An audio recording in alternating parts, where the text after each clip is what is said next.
Hi, everyone. Welcome to today's version of Let's Talk About. This is our week daily series that we're doing all through September in honor of Suicide Prevention Month.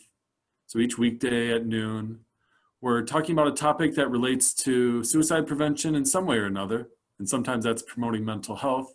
Sometimes that's connecting with community resources. Sometimes it's what to do in the moment if there's a suicide crisis with somebody. So today we're going to talk about the mental health aspect, taking care of yourself, understanding how you work,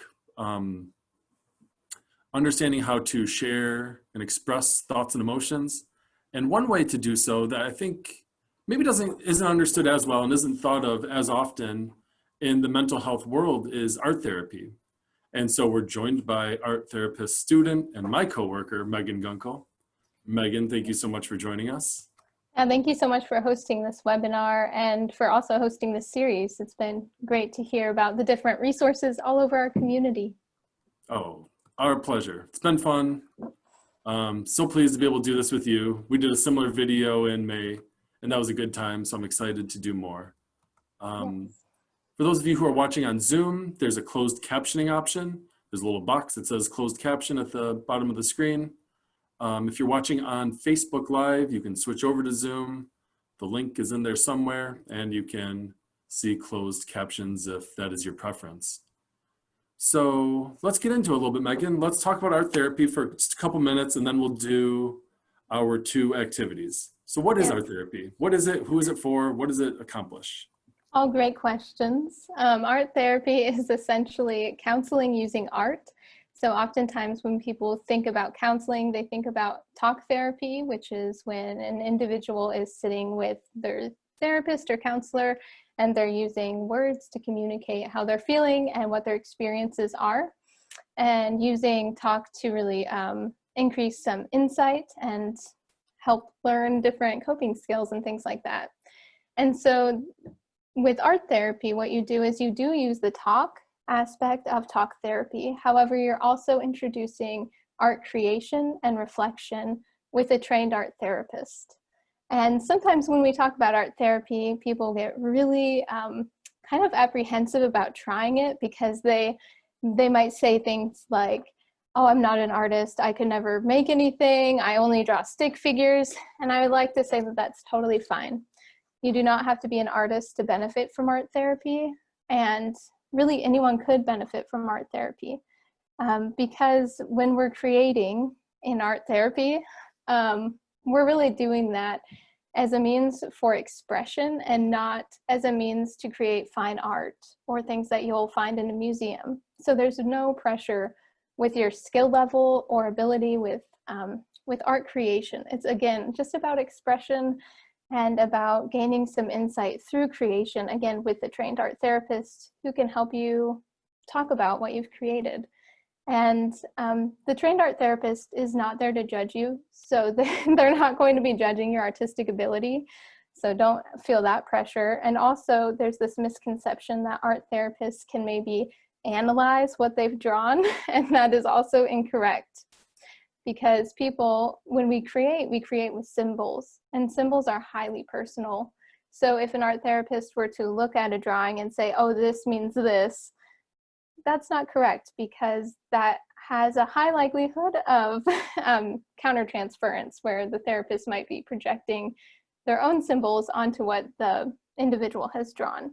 So all that to say, anyone can benefit from art therapy, young, old, older, excuse me, and anyone who thinks that they are an artist or are not artistic at all, everyone is welcome, and the art therapist won't judge or analyze what you've created.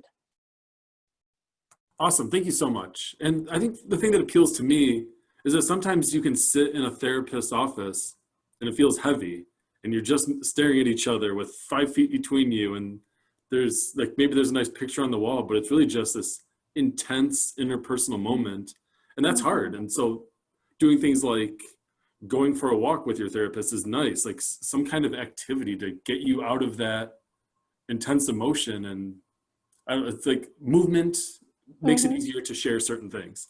So I think that makes a lot of sense for art therapy. So yeah, sounds definitely. awesome to me. Definitely. And really, people talk about it also as kind of like a triadic relationship in therapy, because it's not just you and the therapist, like a dyadic relationship, like what you're describing. It's triadics, triadic. So it is you, your art, and the art therapist. So you can refer back to your art throughout the entire session. So it's not really talking specifically about, you know, how I'm feeling, what I'm experiencing, what I'm going through, but maybe as you're drawing, what is the person who you've drawn experiencing? What are they thinking? Where are they going?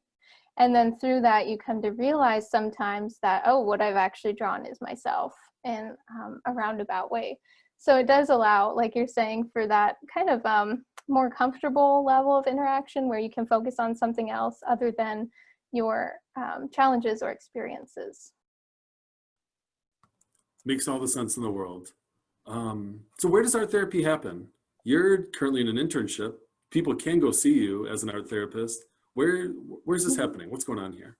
Yes, thank you for asking that. So I am interning with Dorlyn Alper at her private practice, which is called Alaska Art Therapy and Counseling. It is above Cycle Alaska, so in that bright red building by the Douglas Bridge. That's where our practice is. And you can schedule an appointment with me by calling her phone number. I've left her private practice website in the chat box, so you can find all of the contact information there. And in general, you can find it online. You can look up telehealth art therapists, or you can schedule an appointment with Dorlyn Alper or myself.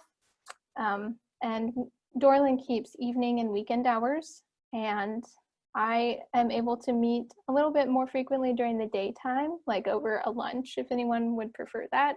So feel free to give us a call if you would like to give art therapy a try. Love it. So you ready to move into our activities? Yes, that would be great. I think these activities will prove that somebody doesn't need to be a good artist to get something out of it, because I have no chance of presenting myself as a good artist. So it's all about expression. So we're good to go. So this first activity we'll do is an individual activity that you can try at home. So if you are watching this live stream, or if you watch it later, feel free to pause it. Go get yourself a piece of paper and a writing utensil of some sort, and you can join us.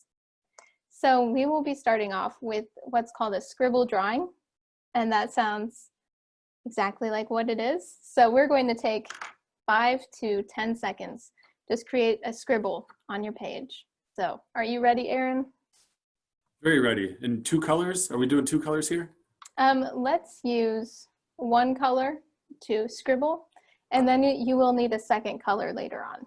All right. All right. So I'm ready. here we go. Just gonna scribble. And this really allows you to also get in touch with like the child inside, because children scribble all the time. Okay, once you have your scribble, you're going to look at, I'll show you mine. You're going to look at your scribble and see if it reminds you of anything, or if you see any images in it. Sometimes it's helpful to turn it different sides to get a new perspective on it. And once you have that image, take your second color and really emphasize that within the scribble. And you're also welcome to add more lines to make it into whatever it is you see. Do you see anything in yours yet? I see some goofy faces. Interesting. Can we see your scribble? Yeah, 1 second. Okay. I added some black to make out the faces a little bit more. Oh, yeah, I see the faces. Can you hold it up a little bit more? Sorry. Oh, wow. All right, so now what we're going to do, and I have to find an image in mine. And really, you can just go with the first thing you see. So that's what I'm doing here. So after you have your image that's emphasized, create a title for it. So give it a title, and you can write the title on the front or the back.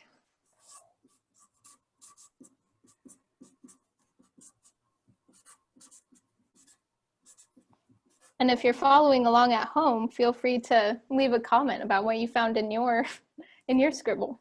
It's always interesting to see what people find.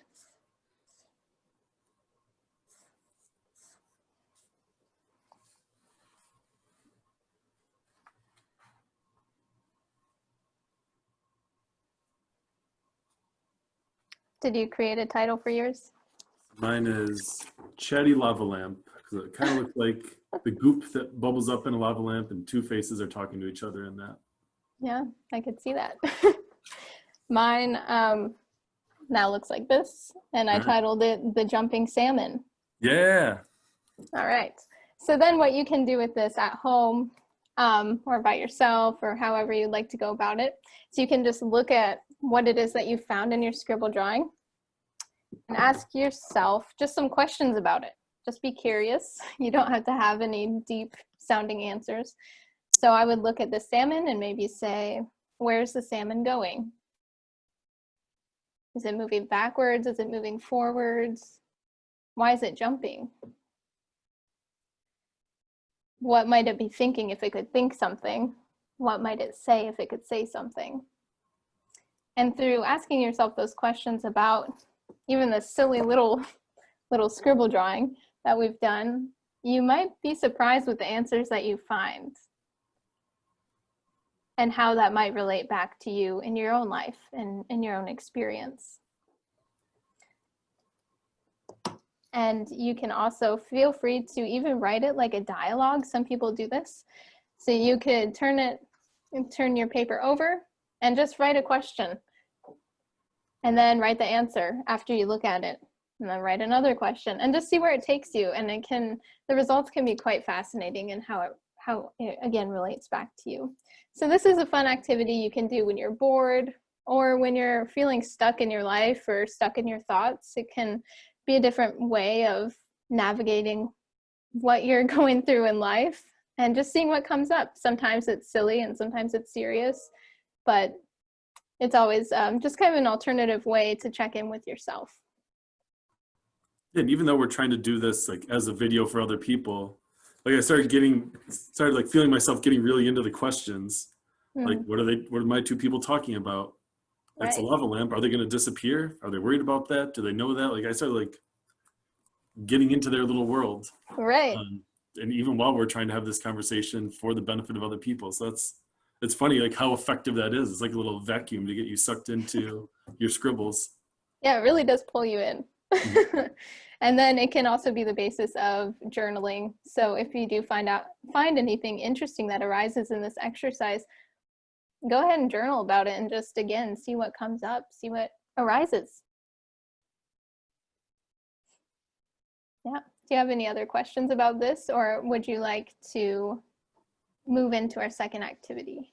Well, the other nice thing that I noticed about this, similar to our first activity that we did in May or whenever that was, it just feels like this took me out of wherever I was when we started talking. You know, like I was thinking about, whatever normal junk I think about, food and my dog and everything else. And then we start doing this thing and it's like all that stuff gets pushed to the periphery and I become zoomed in on this. Like I feel much more in the moment when I'm scribbling and trying to make sense of it and following instructions. Like you're telling me, like make a title, ask some questions. Like that just gets me grounded in the moment.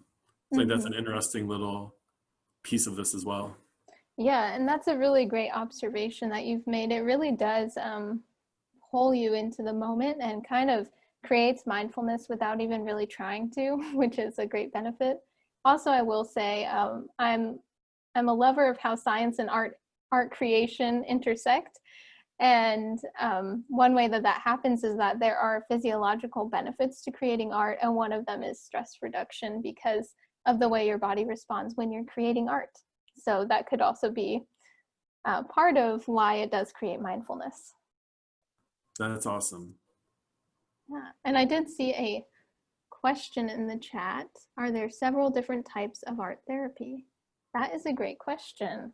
So art therapy as a whole is just the general category. So it would be like talk therapy.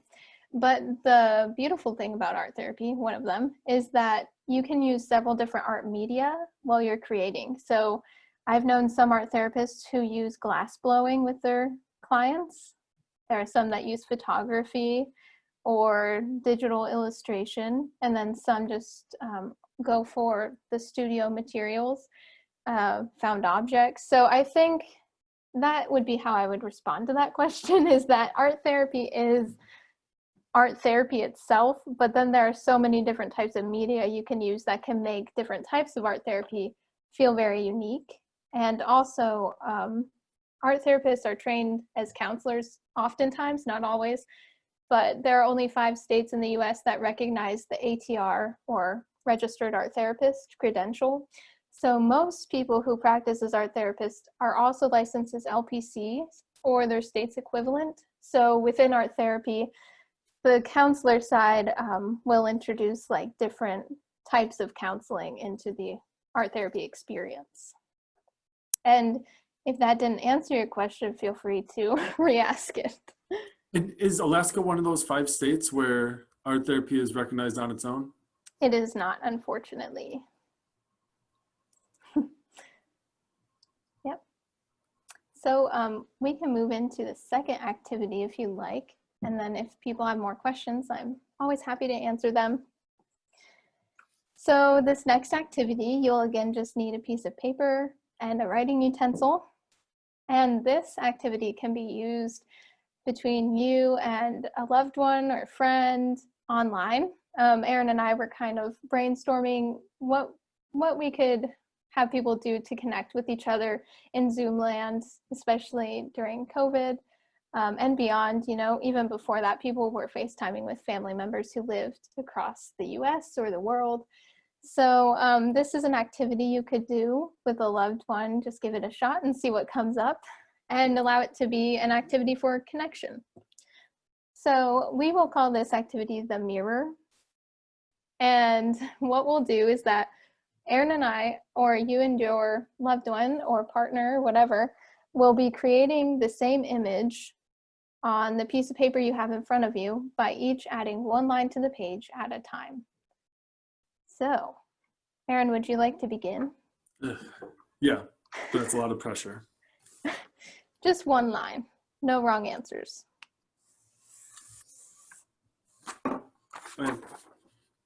Okay. This is another one that does cause a lot of focus to occur. Mm-hmm.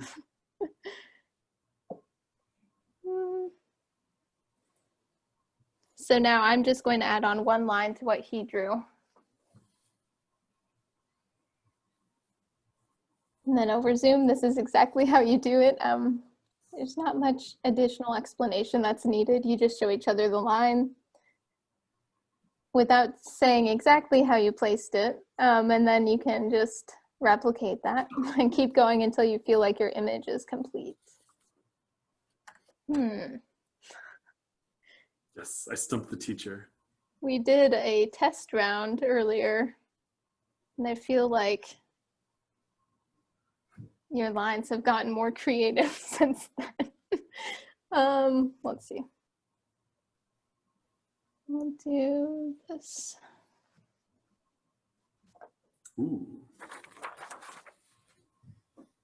And this is an activity that can really go on as long as you and whoever you're trying this out with would like it to go on for.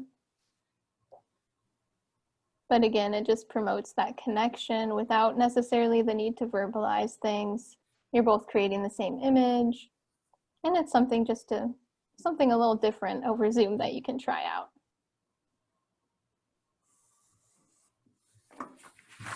Okay, here's our new stuff. Okay.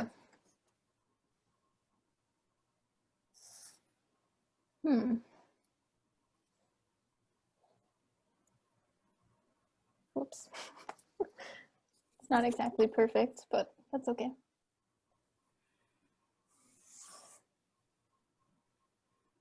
Okay, that feels done. All right.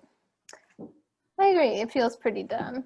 So now what we're going to do is we're each going to give this image a title and write it anywhere on the page that you would like.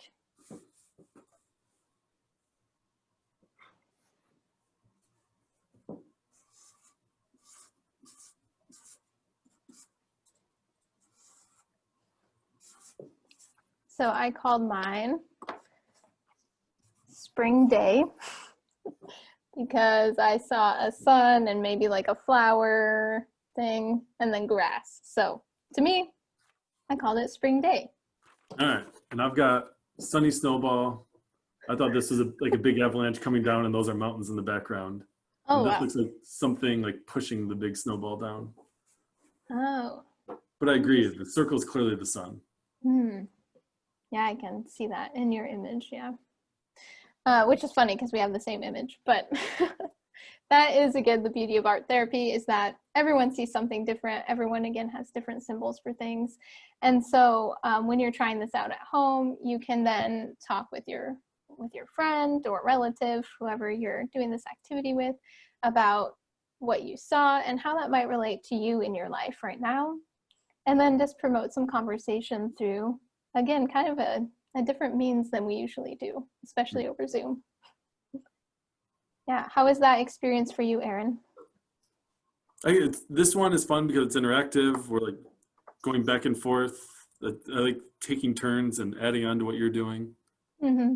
I think this one feels less personal, which Mm-hmm. makes it feel a little bit easier. So like, if I was going to do these two directives that you and I have just done together with somebody else, I would Mm-hmm. probably do this one first with them. If I thought Mm-hmm. the person was going to be skeptical or withholding in some way, this Right. one feels like easier. Like, all right, we're making a picture together. That's fun.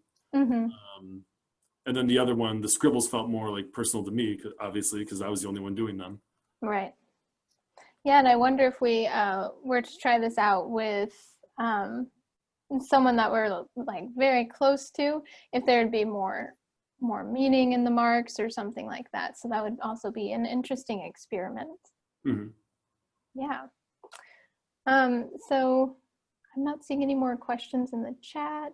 Do you have any other questions or reflections, I'm Erin? just curious about who comes to you for art therapy. Is it mostly people who are a certain age, like you said, all ages? I think the assumption would be that it's for kids because we associate drawing with youth. Mm-hmm. Um, but yeah, who comes to see you for art therapy? That's a great question. And I just saw in the chat someone asked, is art therapy typically more helpful for younger or older people? That is a great question, and it does come up frequently. It can really benefit anyone. I personally am working with children, adolescents, and young adults right now at Dorland's Private Practice, Alaska Art Therapy and Counseling. However, adults can benefit from this as well. There's really no reason why they wouldn't. I think sometimes as adults, we can be more resistant to the art process. And again, I think I've seen quite a few adults be very concerned that the art therapist will analyze what they've created and that they'll somehow be found out through that. But really, art therapy can help adults, and it has helped families and couples communicate better to understand each other's perspectives more. And even just individual adults, it gives you a different insight, because I think for so long as adults, we've talked about things maybe over and over and over again. So we kind of have our go-to narratives, but when we're creating art about it, we're seeing it from a new perspective. Even something as simple as an emotion, let's say anger or sadness. You know, we can say, oh, I feel really sad right now, or oh, that makes me so angry. But if you were to create what your anger looked like, that kind of puts it in a new perspective. It helps you to see that from a new angle.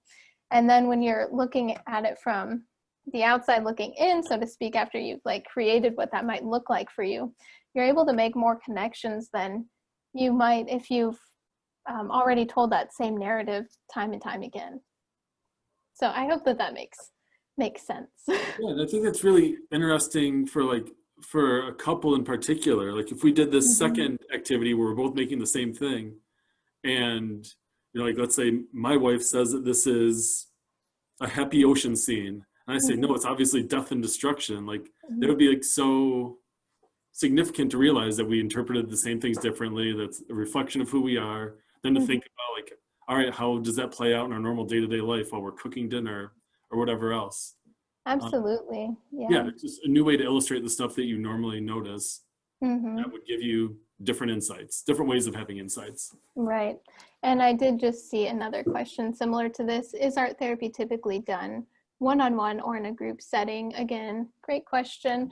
And I'll just kind of piggyback off what you were saying, Erin. Art therapy with couples or families is really beneficial because, again, with the repeated narratives, we hear our spouse or our family members say that they're frustrated with us for X, Y, and Z. After a while, we don't take time to actively listen to what they're saying oftentimes, and that causes a lot of miscommunication. Now, imagine a scenario when a couple is having difficulty communicating or they're frustrated because of a certain issue, and then they draw out how they're feeling or what their experience of a particular situation is. I think drawing and creating art really lowers defenses, especially if someone is not necessarily comfortable creating in that medium. So you're less defensive and more curious about what they've drawn. And again, there's something about seeing it outside of yourself in a visual way that gives you more insight into how someone is perceiving a situation or how they're feeling in a particular situation, if that makes sense. So rather than trying to hash back through the same challenge that you've been facing as a couple or as a family, seeing each person's unique perspective on an issue or a challenge helps promote that communication and hopefully more empathy. Yeah, I think it like pulls you outside of your tunnel vision and makes you, yeah, like offers you new perspectives. Mm-hmm. Yeah, awesome. I love it. Definitely. And I see one more question in the chat box, if that's okay to to address. So I see, is there any quote unquote wrong way to participate in art therapy? So I will say there are times when people might promote that they are facilitating art therapy and it's not necessarily art therapy. So I think being mindful of that, an example of that would be, we're going to be doing art therapy. Come fill out this adult coloring book sheet. That is not art therapy. There is art as therapy, which again, art as therapy exists because making art is naturally therapeutic. As Erin and I have talked about in this webinar, there are physiological benefits to participating in art making. So absolutely, art making can be therapeutic, which would be art as therapy. But art therapists are specifically trained to facilitate art therapy. So we're taught to look for certain cues, analyze but decide what the best medium to use in a certain situation would be. We're trained on things like the expressive therapies continuum, different things like that that we know to look for and to include what might be helpful in a situation. So I think I would just say art therapy is a specific skill set that does take time to learn. And it's more than just maybe doing coloring sheets or something like that. And yes, if you have more questions about what art therapy is, I've also left a link to the American Art Therapy Association, which I forget what the link is, but it is in the chat box. It is arttherapy.org. And they have a definition on what art therapy is and how to get credentialed as an art therapist and different things like that. So hopefully that is helpful. Megan, thank you so much. This has been great. Yeah, thank you again. I really appreciated it. It's always fun to talk about art therapy. And again, if anyone has questions about art therapy, please do visit the American Art Therapy Association website. And also feel free to give Dorlyn and I a call at Alaska Art Therapy and Counseling at her private practice downtown. I look forward to talking with you again soon about art therapy, and I hope that this was helpful. So thank you again for facilitating this, Erin, and for the Juneau Suicide Prevention Coalition's commitment to suicide prevention. Oh, how nice. Thank you for the kind words. Um, Today is the last weekday of this week. We have 3 more weekdays left in September. So 3 more chances to watch our series of people talking about topics. Monday, Tuesday, Wednesday next week on Zoom and on Facebook. We have Hatuch Lachish on Monday. We have all NAMI Juneau and suicide prevention staff on Wednesday. And Tuesday is still to be determined. So hopefully folks tune in. Megan, thanks once again. Very helpful. And we'll see you all next week, Monday.